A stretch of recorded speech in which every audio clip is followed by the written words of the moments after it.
মুখ্যমন্ত্রী মমতা ব্যানার্জি বাংলার হিন্দু ভাই বোনকে আজ মেসেজ দিয়ে দিল যে আমি হিন্দুত্ববাদী নেতা, বিজেপির আরএসএস এর চেয়েও আমি বড় হিন্দু। আজ উনি সেটা প্রমাণ করে দিল। রাজ্যের মুখ্যমন্ত্রী মমতা ব্যানার্জি নিজে উনি দীঘাতে মন্দির তৈরি করেছে ঘোষণা করছে, উনি শিলিগুড়িতে মন্দির তৈরি করার কথা বলছে, কলকাতার নিউ টাউনে মন্দির করার জন্য জমি দিয়েছে।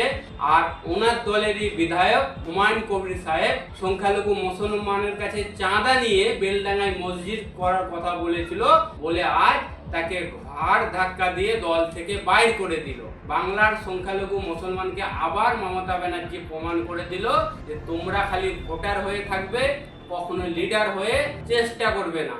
আমরা বাংলার সংখ্যালঘু মুসলমানকে বারবার বলেছি, বাংলার মুখ্যমন্ত্রী মমতা ব্যানার্জি ভোটের সময় মুসলমানের কাছে মুসলিম দরদি কথা বলে মুসলমানের ভোট নিয়ে মুসলমানকে ব্যবহার করে।